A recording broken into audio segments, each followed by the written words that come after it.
এখন থেকে আপনার প্রিয় সিরিয়ালগুলো ফ্রিতে দেখুন এক্সক্লুসিভলি শুধুমাত্র সান নেক্সটে। এখনই অ্যাপ ডাউনলোড করুন।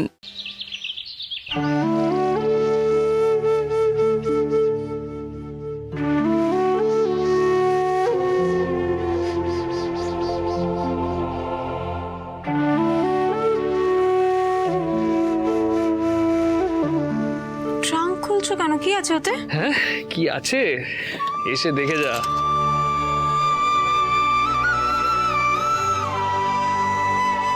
কত খেলনা, কত খেলেছি এগুলো নিয়ে। এই খেলনাগুলো আমার খুব প্রিয়, জানিস।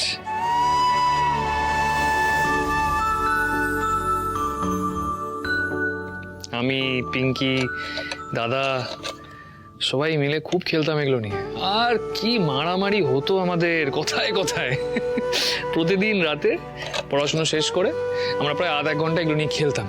আর আমার আর দাদার প্রতিদিন ঝগড়া লাগতো। আর মা ওখান থেকে রান্না করতে করতে আমাদেরকে শান্ত করার জন্য গল্প বলতো, নাহলে তো মারামারি। আর শুধু একবার না, দিনে দুবার করে গল্প শোনাতো আমাদেরকে। একটা হচ্ছে এই মা রান্না করতে করতে আমাদের শোনাতো, যাতে আমরা মারামারি না করি। আর একটা আবার ঘুমানোর আগে। খুব লাকি ছিলাম আমরা বলতে গেলে। আর ওদিকে আমার বাবা, মানে যাকে বাবা বলে ডাকতাম, সে তো নিজের মতনই ব্যস্ত থাকতো, কখনো আমাদের জন্য সময়ই বের করতে পারতো না। মাই করতো সবকিছু আমাদের জন্য। সারা দিন, সেই দিন থেকে রাত পর্যন্ত মা আমাদের জন্য লড়াই করে যাচ্ছে। আমাদের ঘুম থেকে ওঠানো, আমাদেরকে পড়াশুনো করানো, আমাদেরকে খাওয়ানো, তারপর আবার রাতেবেলা পড়াশুনো করিয়ে ঘুম পাড়িয়ে দেওয়া, সবটা মা করেছে। আমাদের মা ছাড়া আর কেউ ছিল না। প্রত্যেকটা ছেলে মেয়ের জীবনে মা একটা আলাদা ইমোশন, কি তাই না? হবে হয়তো। হবে হয়তো বললি কেন? কারণ আমার মায়ের কথা না খুব ভালো মনে পড়ে না। মা যখন আমাদের ছেড়ে চলে গেছে, তখন আমি খুব ছোট, খুব একটা বোধও হয়নি। তোমার কাছে যেমন তোমার মা, আমাদের কাছে তেমনই আমার বাবা। বাবাই মা, আবার বাবাই বাবা। সেই মানুষটা আমাদের ছেড়ে চলে গেল। সবচেয়ে বড় আফসোস কি জানো? যে এই মানুষটার জন্য আজ আমি এই জায়গায়, সেই মানুষের খুনিকে আমি ধরতে পারলাম না। এত চেষ্টা করলাম, তাও পারলাম না। হয়তো কোনোদিন পারবো না। মঞ্জু, এত সহজে হার মানলে কি হবে? মঞ্জু করে এত সহজে হার মেনেছে কখনো? তুই ঠিক তোর বাবার খুনিকে খুঁজে পাবি, আর খুব শিগগিরই পাবি। ঠিক যেমন আমি এতদিন একটা কাজ করতে পারিনি, কিন্তু আজ পারবো। কি? কি? এত বছর হয়ে গেল মঞ্জু, আমি আমার মায়ের মৃত্যুবার্ষিকী পালন করতে পারিনি। মনে শুধু গুমড়ে গুমড়ে মরেছে। কিন্তু আজ আমি সেই দিনটা পালন করব। আজ আমি আমার মায়ের মৃত্যুবার্ষিকী পালন করব। মায়ের ছবিটা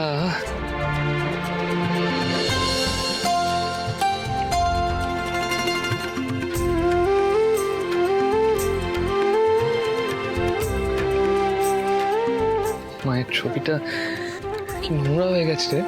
হ্যাঁ, এটাকে মুছে সুন্দর করে ফুল দিয়ে সাজাবো আজকে।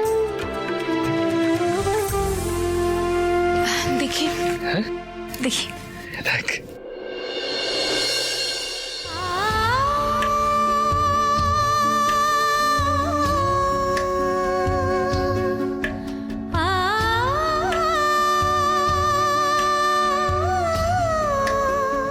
শোনো না, এই ছবিটা আমি পরিষ্কার করে আনবো?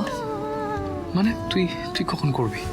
কেন, থানাতে যাওয়ার সময় এটা আমি ওই ফটো স্টুডিওতে দিয়ে আসবো, আর নিশাকে দেখে ফেরার সময় যে নিয়ে চলে আসবো। চিন্তা করো না, তোমার সময়ের আগেই আমি তোমাকে দিয়ে দেবো। বেশ,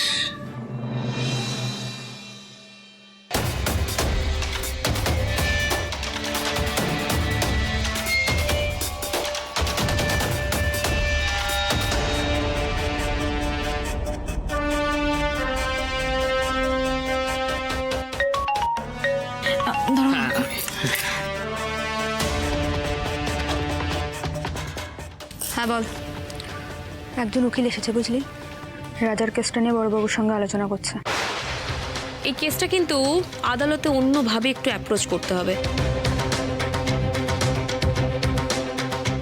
আই এম সো সরি, আমি এক্ষুনি ব্যাপারটা নিয়ে আপনাদের সাথে কোনো রকম ডিসকাস করতে পারবো না, শেয়ার করতে পারবো না, কিন্তু আপনারা এই কেসটা কিভাবে দেখছেন এটা কিন্তু আমাকে একটু জানতে হবে। তাপসী রক্ষিত আমায় কত বড় বড় বাতেলা দিল, বললো কলকাতাতে নাকি উকিল টুকিল আসবে, এত বড় বড় কথা বলে এই লোকাল চিংড়িটাকে পাঠিয়েছে। এই মালটা নাকি আমার কেস লড়বে। চোপা দেখে আর ডায়লগ বাজি শুনে মনে হচ্ছে মঞ্জুর সামনে ধোপে টিকবে না। এটা কি তাপসী রক্ষিত ইচ্ছে করে পাঠিয়েছে নাকি এই চিংড়িটাকে আমাকে ফাঁসাতে চায়?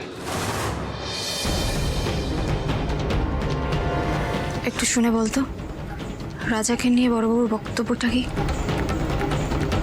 আমি একটু দূরে আছি, আড়ালে এসে লুকিয়ে তোকে ফোন করছি, তেমন করে কিছু শুনতে পাচ্ছি না রে। তবে বড়বাবুর হাবভাব দেখে মনে হচ্ছে উনি উকিলটাকে হেল্প করছেন। তুই তাড়াতাড়ি থানায় আয়। এক্ষুনি আসছি। কোন উকিল এসছে? জানি না, কিন্তু থানায় গেলে জানতে পারবো। রানী বলল খুব সম্ভবত বড়বাবু ওনাকে হেল্প করছে, কিন্তু এবার আর বড়বাবুকে জিততে দেব না আমি। যাই হয়ে যাক, রাজাকে জেলে যেতেই হবে।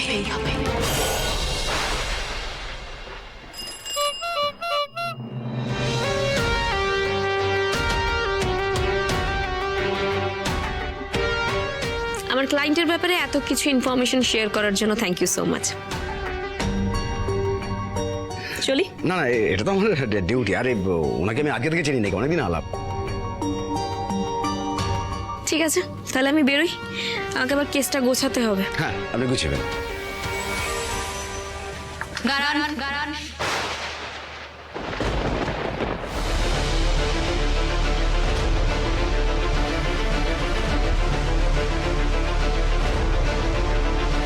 কিছু বলবে? বলবো তো বটে, আমি ভাবতে পারিনি আপনি রাজার মতো একটা ক্রিমিনালের কেসে একজন উকিলকে এত খোলাখুলি সাহায্য করবেন। কেন করলেন এটা? গোড়ায় তুমি কি আমাকে কৈফিয়ত চাইছো না? স্যার, আপনি যে কাজটা করেছেন তার জন্য যদি কৈফিয়ত চাই, সেটা কি ভুল?